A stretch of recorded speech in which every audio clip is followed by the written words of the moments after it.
እንደገባው እንዳደረገው አይደለም። በሰነ ስርዓት ነው። ቆይ በቃል ጋብቻ ማለት ህጋዊ አይደለም ጋብቻችሁ? ጋብቻ በሰነ ስርዓት ማለት ቸርች ማለት አለ። ቸርች የሚባለው አለ በእኛ ጋር ማለት እንደ ቀለበት ይደር በሰነ ስርዓት ነው ያገባኔ። ከዛ በዛ መሀል እኔ 1 አመት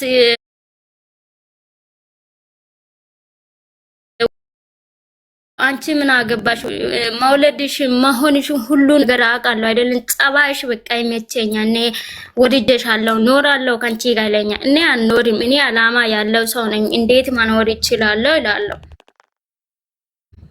ከዛ በግድም ቢሆንን እኔ አሁን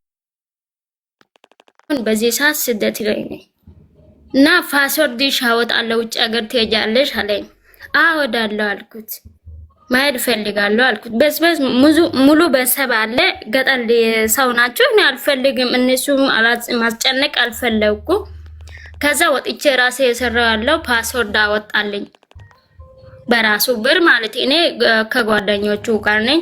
በቃ እንደዚህ ሆናሽን ውጭ ሀገር ማሄድ ከፈለሽ ሸኘሻለሁ ችግር የለብኝ ብሎኝ ውጭ ሀገር ሸኘኝ። ከዛ ያው እሱ ፓስወርድ ብቻ ነው ያወጣኝ። እኔ ደግሞ በረራ ብር ዘመድ ነበረች ቀጥታ ላከችኝ። ቀጥታ መጣው በመሃል ማለት አሁን ደግሞ በዚህ ሰዓት ሚስት ነሽ ማንም አንቺ ማውራት አይችልም ይላል ይሄ ልጅ። ይሄ ልጅ ደግሞ እኔ ብርም አይቼ አይደለ አንቺና አንቺ ብቻ ነው ያያውኩት። አንቺ ብቻ ነው የሚፈልገው ላከሽ አላሽን ብሩም አልፈልግም። አሁንም ቢሆን ስትመልሺ አንቺን ማግባት ነው የሚፈልገው ይላል ይሄ አሁን ልጅ። ይሄን ደግሞ ሚስት ነሽ የልጅ እናት ነሽ ማንም አንቺ ጋር ማውራት አይችልም ይላል። ሁለቱም እንደዚህ ያረጉኝ በጣም ያስጨነቁ ነው። እኔ ደግሞ ሁለት ልብ ሆንኩት። እንዴት ማውን ይችላል? አሁን ይሄ ያላገባኝ ያልወለደኝ ቆይ አሁን ባለ ፓስፖርቱ ጋር አንቺ ፍቅር አልጀመርሽም አይደል? እኔ ወዳለሁ። ሁኔታው ደስ ይላል በጣም የእግዚአብሔር ሰው ነው። በጣም ምስኪን ነገር ነው። እንደ ሰው በቃ ማይሆን ነገር ማሆን አይፈልግም። እኔ ግን ጥሩ ሰው ስለሆነ ባለውለታ ስለሆነ እሱ ልጅ በጣም ነው እኔ በውስጥ የሚወደው ማለት ፍቅር ሳይሆን ፍቅር የለብኝ ለሁለቱ ጋርም እኔ ፍቅር እንደዚህ ሆናለሁ እንደዚህ ያደርጋለሁ ማለት የለብኝ። እኔ እንደዚህ ሐሳብ የለኝ። ግን ይሄን አሁን የልጅ አባት እኔን በቁሞ እንደዚህ አርጎ እንደዚህ ሰድቦኝ የሄደ ሰው ጋር ማኖር በጣም ከባድ ነው። በጣም ነው ግን ልጅ የሚፈልገው ልጅ ጋር ማኖር የሚፈልገው ማለት ይሄ ልጅ ጋር ደግሞ እንዴት ማኖር ይችላል? ይሄ ያልወለደ ልጅ ደግሞ ምንም ያላደረገ ልጅ እኔን ደግሞ በመሃል ካስቀረኝ የሚል ሐሳብ አለኝ። ያ ልጅ ጋር ግን ቢኖር ደስ ይለኛል። ግን ይጎደኛል ብዬ ሐሳብ ደግሞ ይጎደኛል ብዬ ነው። በሐሳቤ ይጎደኛል ይሄ ልጅ ያልኩ ነው። ይሄ እነዚህ በሁለቱ መሃል እኔ አሁን በጣም እየተጨነኩ ነው። እንደ ሐሳብ ትንሽ ነገር ብትለኝ ደስ ይለኛል። እድሜ ስንት ነው? አሁን እድሜ የሄደ 23 ገብቷል እና አሁን በጣም ሄዷል ማለት ነው 23 ልጄ እኔ ነው የሚያከለው አድጎ። እሺ ጎሽ ጥሩ ነው እንኳን ወለድሽ። ልጅ እኮ ሀብት ነው ከገንዘብ ከንብረት ከምንም በላይ ልጅን የመሰለ ሀብት የለም። ገብቶሻል? ልጅ መውለድሽ ስህተት አይደለም፣ ፈጣሪ ፈቃዱ ስለሆነ ነው የሰጠሽ።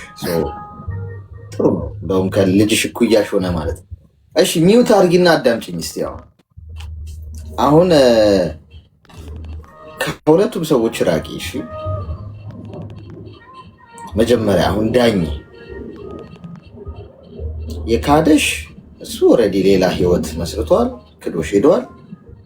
እሱ በቃ ምንም ጥያቄ የለውም። ከሱ ጋር ልትቀጥያች ይሄ ሚስቴ ነች ካላንቺ ምናምን እሱ ስላለፈልሽ ነው። መከራሽን ስላለሽ እኔና መከራሽን ስላለሽ ከልጅሽ ጋር ያንን ሁሉ ነገር ብቻሽን ሆነሽ ተፈትነሽ ያንን ስቃይ ስላለፍሽው እስታልፉት ማይፈልጋችሁ የለም። ኤኒዌይስ ዶፍ ዝናቡ ካለፈ በኋላ ሁሉም ዝናቡን አባርቶ መምጣቱ አይቀርም። እናንተ ያው ሁሉ በረዶ ያ ሁሉ ፀሐይ ያ ሁሉ ዝናብ ሲወርድባችሁ ዛሬ ሰው ታውቃላችሁ፣ ዝናብ ሲመጣ ሮጦ ነው ሊጠለል ጥሏችሁ መሄድ። አብሯችሁ እየሄደ በጣም በሰላም እያወራችሁ ዝናብ ይዝነብ እስቲ ያለኛ በረዶ ዝናብ እግሬ አውጪኝ ብሎ ነው የሚሮጠው ሰው ሁሉ ራሱን ለማስጠለል ወደ ሱቅም ጋር ለመጠለል ምናምን። በህይወት ውስጥም እንደዛ ፈተና ውስጥ ግቡ እስቲ፣ መከራ ውስጥ ግቡ እስቲ፣ ይቸግራችሁ እስቲ፣ ታመሙ እስቲ። ማወራችሁ ልብ ወለድ አይደለም፣ በተግባር ስላየሁት። እስቲ ተቸገሩ፣ እስቲ ውደቁ፣ እስቲ መሸሸጊያ አጡ፣ እስቲ ታማችሁ ተኙ። ሁሉም ሰው ከዝናቡ ለማምለጥ ይሮጣል። ከዛ እናንተ ዝናቡን ትጋፈጣላችሁ። ጥላ ካላችሁ ጥላችሁን ይዛችሁ፣ ከሌላችሁ ዝናቡ ያ ሁሉ ዝናብ እየወረደባችሁ፣ በረዶ እየወረደባችሁ፣ ያ ሁሉ ጎርፍ እላያችሁ ላይ እየወረደ ደግሞ ዝናብ ደግሞ ዘንቦ እንደዘነበ አይቀርም እኮ ያበራል። ደስ የሚለው የህይወት ነገር ምን እንደሆነ ታውቃላችሁ? እግዚአብሔርን የማመሰግነው ዝናብ ጊዜያዊ፣ ፀሐይም ጊዜያዊ። ጠዋት የወጣችሁ ፀሐይ ጋይስ መጥለቁ አይቀርም። ሰዓቷ ደርሶ በምስራቅ የወጣችሁ በምዕራብ መጥለቁ አይቀርም። ይመሻል፣ ይጨልማል። እንደ ጨለመ ደግሞ አይቀርም። መሽቷል አይደል? ጠዋት ደግሞ ይነጋል። ደግሞ ቁጭ ብላችሁ ብታሩም ይነጋል፣ ብትተኙም ይነጋል። ሰዓቱ እኮ ራሱን ጠብቆ ነው የሚሄደው። ማንም እኮ አዞት አይደለም። አንዴ እንደ ታይመር የተገጠመ ነው። በቃ አለቀ። ይመሻል፣ ይነጋል፣ ይመሻል፣ ይነጋል። እኛንም በዛ መምሸት መንጋት ውስጥ የምንቀያየረው እንጂ እግዚአብሔር አንዴ ምሽትንና ቀንን ሲፈጥር አንዴን የፈጠረው አለቀ። ሰው ራሱ ነው የሚቀያየረው። ስለዚህ ለምንድነው የምትጨነቁት? ወይም ለምንድነው በዶፋችሁ በጨለማው ጊዜ አብሯችሁ የሌሉ ሰዎች ጠዋት ፀሐይ ሲወጣ ይመጣሉ? ሶዋት ልቀበል ነው? ሳቄ ነው የሚመጣው። ገብቷል? ደግሞ መምጣታቸው አይናቸውን በጨው አጥቦ ነው የሚመጡት። ያንን ሁሉ ዝናብ፣ ያንን ሁሉ ዶፍ፣ ያንን ሁሉ ጎርፍ አሳልፈሽ ፀሐይዋ ደግሞ ስትወጣ ቀንሽ ሲነጋልሽ፣ የመሸው ሲነጋ ይመጣሉ። በርሽን አንኳኩተው ደህና ነሽ? እንዴት ነሽ? አምሮብሻል? ገንዘብ ያዝሽ? እንዴት ነው? ተለወጥሽ? ከፋልሽ? ሰው ትዘጋያለሽ አይደል? አንቺ ሰው ሲጠፋ አትፈልጊም አይደል? ስልካችሁ ያቀጭላል 24 ሰዓት እንድታወሯቸው ይፈልጋሉ። ግን እናንተን ፈልገው አይደለም። እንዴት ነጋላት ነው? እንዴት ይነጋላታል? ቢተዋችሁ እኮ ችግር የለውም ጋይስ። ሰው ሁሉ እኮ አንዴ ጎድተዋችሁም እኮ አይተዋችሁም። አስቸጋሪው ነገር እኮ ነው። ሰው በድሏችሁ እንኳን ቢተዋችሁ እኮ እንደው የሰው ልብ ቀና ነው ትላላችሁ። በራሳቸው በድለው፣ ራሳቸው ክደው፣ ራሳቸው ዋሽተው፣ ራሳቸው ሸምጥጠው፣ ራሳቸው ማግጠው፣ ራሳቸው ክደዋችሁ ሄደው ራሳቸው ይወቅሷችኋል። ተበዳይ ዝም ሲል ተከሳሽ ይሆናል ነው። ስለዚህ አሁን አንቺ ይሄ ሰው የመጣው ሌላ ሚስት አግብቶ ዘሎ እንደፈለገ የመጣው አንቺን ብሎ አይደለም። ስላፈቀረሽ መስሎሽ ነው የምትሸወጂው። ልጅ ነሽ አንቺ፣ ገና አልበሰልሽም። 23 ልብ በ40 ዓመት ገንዘብ በ20 ዓመት ይባላል። አንቺ ገና 20 ዓመት ላይ ነሽ። እኔ የ40ውን ልንገርሽ። እኔ ስላረጀው 40 ስትደርሺ የሚገባሽ ይሄ ነው።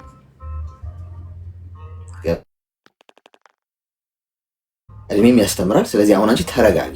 በጣም እየፈጠንሽ ካለፈው ስተትሽ ተማሪ። ፈቃድሽ እንኳን አይደለም ይሄ ራሱ አንድ ስተት ነው።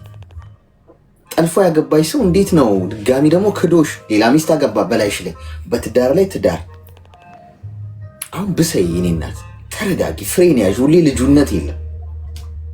ልትታለይ ነው ሊያታልልሽ። እምቢ ማለት ልመጂ። እምቢ ብላችሁ ጾማችሁን እደሩ ጋይስ። እሺ ብላችሁ ተረግጣችሁ ከምትኖሩ እምቢ ብዬ ጾሜን ልደር፣ ክብሬ ተጠብቆ።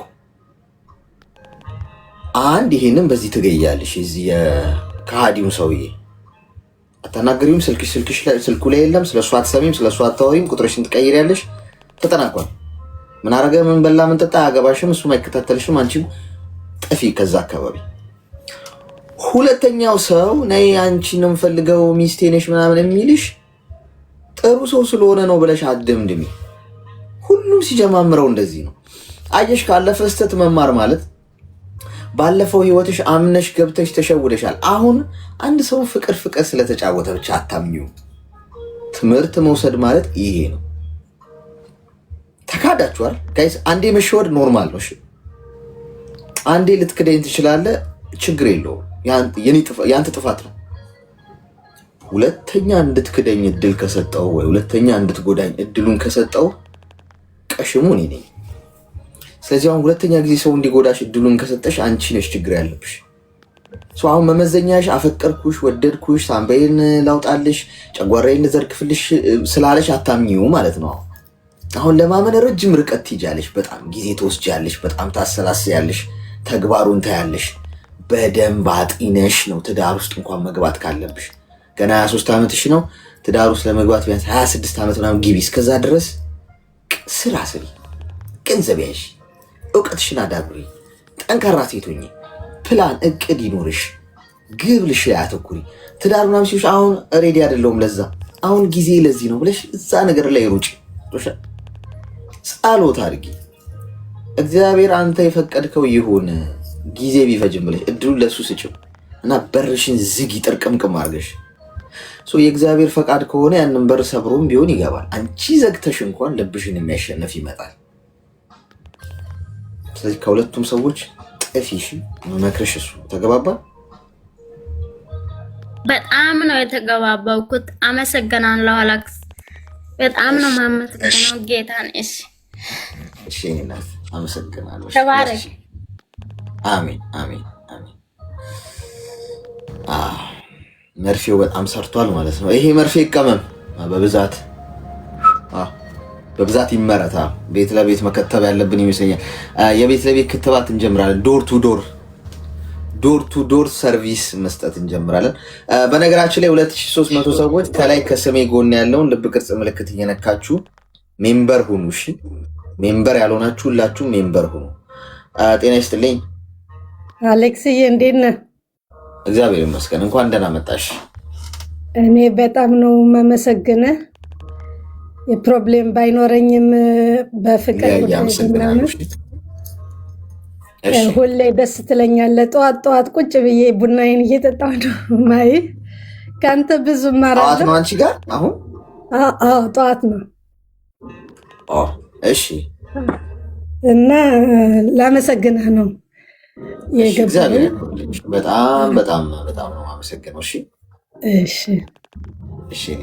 አመሰግናለሁ። እሺ እሺ። አድናቆት ነው። አድናቆት ከኮፊ ጋር በጣም ደስ ይላል። በጣም ደስ ይላል።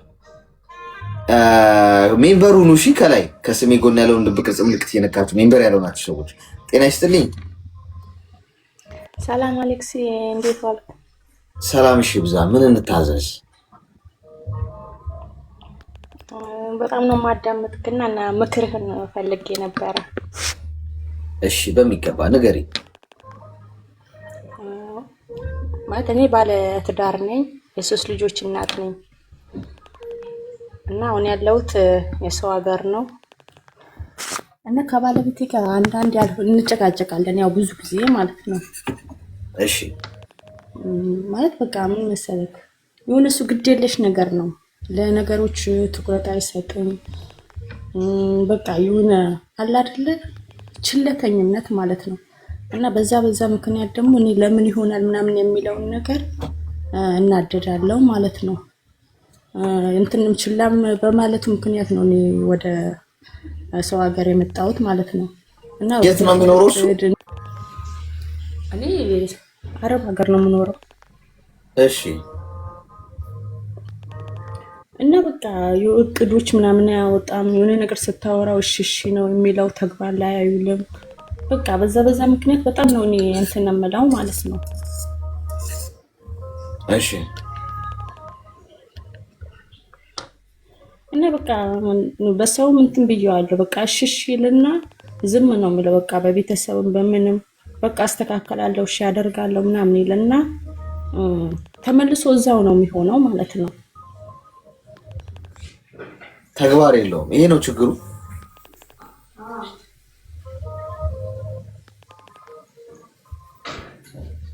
ማዳም መጣች እንዴ? አይ አልመጣችም። እሺ ችግሩ ይሄ ነው።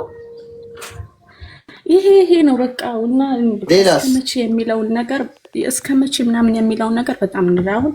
ስልክ ቆይ ለምሳሌ ምንድነው አረጋለሁ ብሎ ማያረገው ነገር እስቲ አንድ ነገር ንገሪኝ። ለምሳሌ ማለት በቃ ለምሳሌ ስራም እንትን ይልና በቃ ማንኛውም ነገር በቃ እቅድ ወይ እኔና አሁን ምን መሰለሽ ችግር ማንፈታው ለምን መሰለሽ ብዙ ጊዜ ችግሩን በግልጽ አናውቀው። ገብቶሻል? ምንድነው ችግሩ የሚለውን ነገር በግልጽ ወጡ። መጀመሪያ እሱ ነው መፍትሄ ከሆነ የምንፈልገው። አሁን አንቺ የሆነ ነገር ነው እያልሽኛለሽ። ምን ለምሳሌ ስፔሲፊክ አድርጊው። ለምሳሌ ብርጭቆን ከዚህ ጋር አንስተ እዚህ ጋር አድርጊ ስለው አረገው። አንድ ምሳሌ ነው ልሽ ገብቶሻል? እንዲቀልሽ ምን ለምሳሌ አንድ ነገር ንገሪኝ እስኪ ምሳሌ ብለሽ ለምሳሌ እንዲህ አረጋለሁ ብሎ አላረገም ብለሽ ንገሪኝ እስኪ። ለምሳሌ አሁን ቤት መስራትም ይሆናል ወይም ደግሞ ስራ ማሻሻልም ይሆናል። ሰራና ወይ ከስራ አንዱ ስራ ላይ ብቻ ነው ችክ የሚለው ወደ ሌላ ስራ እስኪ ይሄን ካልተሳካልኝ ይሄንን ነገር ልቀይረው ምናምን የሚለው ነገር የለም። በቃ አንዱ የያዘው ላይ አንዱ ላይ ነው። ከከሰረም በቃ እዛው ላይ ነው እንትን የሚለው ማለት ነው። በፊትም ነው ወይስ አሁንም ነው? በፊትም ነው። አሁን ደግሞ አታገቢ በፊት በሳላገቡ በፊት በቃ የግል ስራ ነው የሚሰራው ስራው። በርግጥ ግን እንደዛው ነው በቃ እንደዛው በፊት የሚሰራው ስራ ነው። አሁንም እንደዛው ነው። እስቲ ጠንካራ ጎኖቹን ንገሪኝ እስቲ። አሁን እንግዲህ ስህተቱን የነገርሽ እስቲ ምርጥ የምትዩ ጠንካራ ጎኑ ምንድን ነው? 3 ነገር ንገሪኝ። ለልጆቹ ጥሩ አባት ነው። በቃ ልጆቹን ይንከባከባል። እሺ ሁለተኛ 3 ነገር ንገሪኝ። 3 ጠንካራ ጎን የምትያቸው። በቃ ቤቱን እንትን ይላል ይወዳል። በቃ እሺ እኔም ያናደኝ ምን መሰለክ ቆረ በህግ አምላክ የኔ እናት እኔ እኮ ነው አስቸጋሪ እኮ ስምሽን ስጠይቅሽ ለምረው ሰፈርሽ የምትነግሪኝ የኔ እናት እኔ ጠየቅኩሽ አንድ ጥያቄ ብቻ 3 ጠንካራ ጎኖቹን ንገሪኝ ያልኩሽ። አንደኛ ይሄ፣ ሁለተኛ ይሄ፣ ሶስተኛ ይሄ። በቃ አለ እንዲህ ብቻ እንድትይ ነው የፈለግኩት። አንቺ ሌላ ነገር ውስጥ እየገባሽ ችግር የለውም እንመጣበታለን። ግን አሁን ጥያቄ 3 ጠንካራ ጎን የምትያቸው የባልሽ 3 ጠንካራ ጎን የምትዩ ንገሪኝ። 3 የለውም 3 ጠንካራ ጎን በቃ ልጆቹን ብቻ ነው የሚወደው። ልጆቹን አንድ በቃ ሁለተኛ ቤተሰቡን አንቺንም ጨምሮ ማለት ነው። ሶስተኛ በቃ ይሄንን ነው።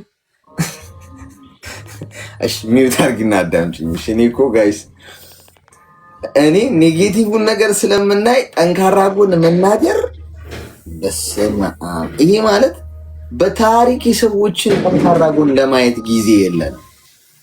ሰው ሁል ጊዜ ሰላም የማይኖረን ለዛ ነው። ሚውት አድርጊ እስቲ። ይሰማሻል? ድምፅ አለ ከጀርባሽ። እሺ ጠንካራ ጎኑን የማየት ነገር ከሌለን ሰዎችን ሁል ጊዜ ሰላም የለን። ምክንያቱም እዚህ ምድር ላይ ፍጹም ሰው ፈልጋችሁ ልታገኙ አትችሉም ጋይስ። ፍጹም ሰው ከፈጣሪ ውጪ ፍጹም አንድም ማንም የለም። የሰው ልጅ ሁሉ ክፍተት አለበት። የሰው ልጅ ሁሉ ደካማ ጎን አለ። ስለዚህ ጠንካራ ጎን የማየት ካልቸር ሊኖረን ይገባል ማለት ነው፣ ሰላም ለማግኘት ከሰው ጋር ተግባብቶ ለመኖር። ግን ብዙዎቻችን ጠንካራ ጎን ማየት ጭራሽ አሁን ጨነቃት እኮ ንገሪኝ ስላት እዚህ ጋር እንነቃት ማለት ነው። ጠንካራ ጎኑ ስላት በቃ እኔ እኮ የሱ ነገር የኔ እናት ሚስቱ የሆንሽው ጠንካራ ጎኑን ለማጠንከር አይደለም፣ ደካማ ጎኑን ለመደገፍ ነው። እግዚአብሔር ለአዳም ሚስት የሰራለት ወይም ሴት የተፈጠረችው ረዳት እንፍጠርለት ነው አይደል የተባለ። አዳም ከተፈጠረ በኋላ በቃ እስቲ ለሱ ረዳት እንፍጠርለት። ረዳት ማለት ይሄ ዝም ብሎ ስራ ላይ እንደምታዩት ረዳት ምናምን እንደሚባለው የህይወት ረዳት ነው። በጣም ከባድ ስራ፣ በጣም ከባድ ስራ። የህይወት ረዳት ማለት ከአንድ ጠንካራ ወንድ ከአንድ ስኬታማ ወንድ ጀርባ አንዲት ጠንካራ ሴት አለች የሚለው አገላለጽ የጀርባ አጥንት ነሽ ማለት ነው። የስፓይናል ኮርድ ማለት ነው። የሰው የጀርባ አጥንት ከሌለው ቆሞ መሄድ ይችላል? አይችልም። መቀመጥ ይችላል? አይችልም። ምንም ማድረግ አይችልም፣ እንኳን ስኬታማ ሊሆን። የሴት ልጅ አስተዋጽኦ ያ ነው። ያ ወንድ ቆሞ መሄድ እንዲችል በህይወት ውስጥ መደገፍ ማገዝ፣ እንደ ሚስት ማለት ነው። የሚስቱ ረዳት የሌለው ሰው በውጭም ስኬታማ ሊሆን አይችልም። ቆሞ መሄድም አይችልም። ሰላምም የለው። አይታችኋል። በትዳራቸው ሰላም የሌላቸው ሰዎች ውጭ ሄደው ሲበጠብጡ ነው የምታገኟቸው።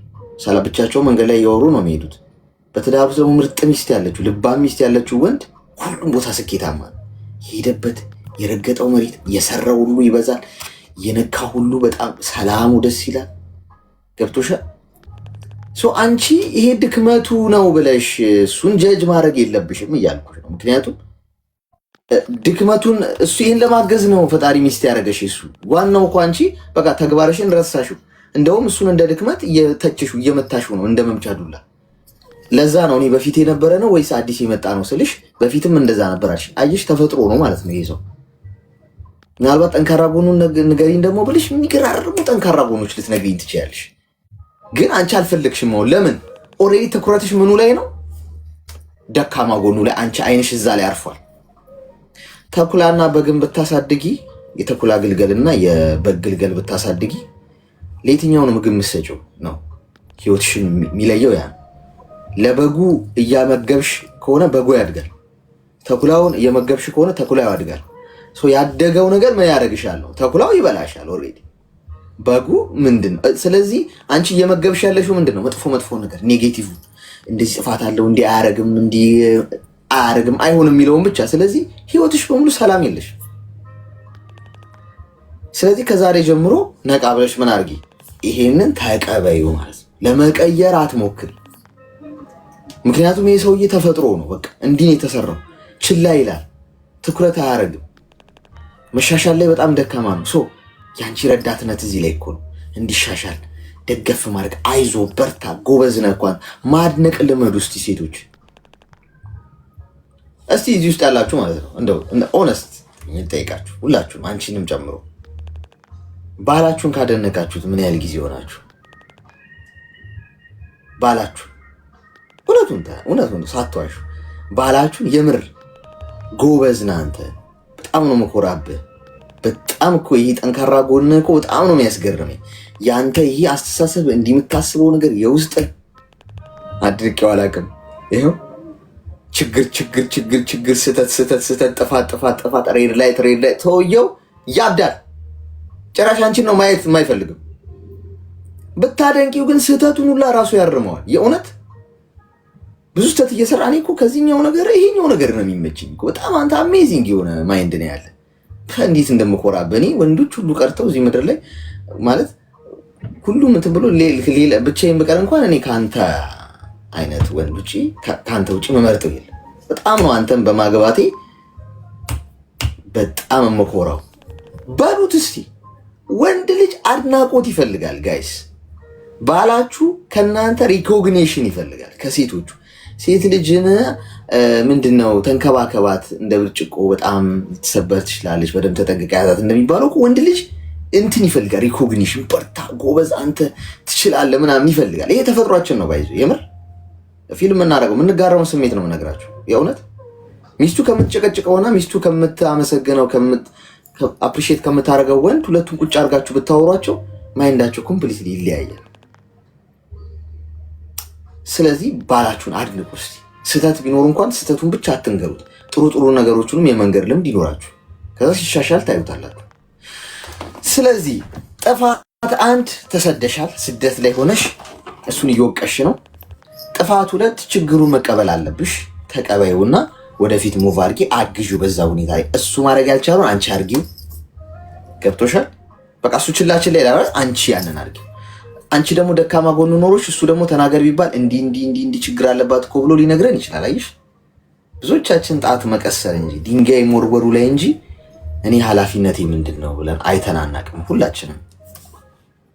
ስለዚህ ከዛሬ ጀምሮ በዚህ መልኩ አስተካክዩ። እሺ፣ ተግባባን?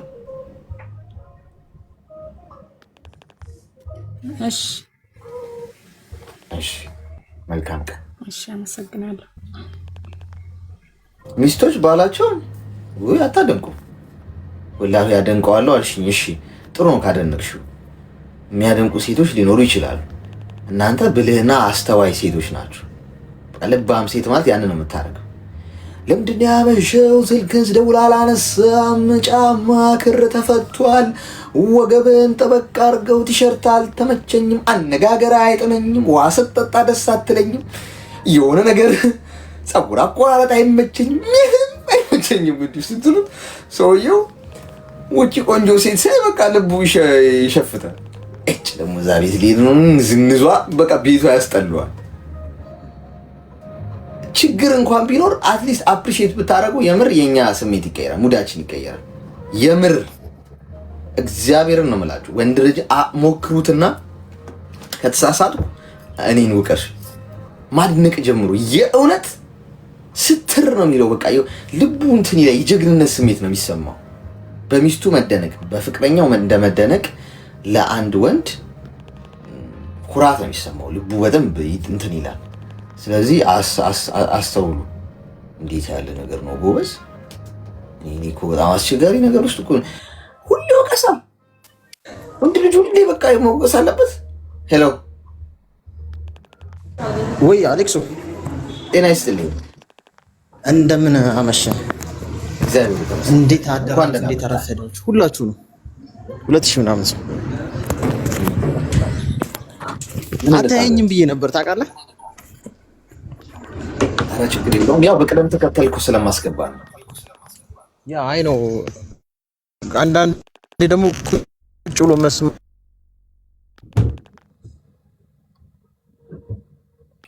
ድምፅህ ይቆራረጣል።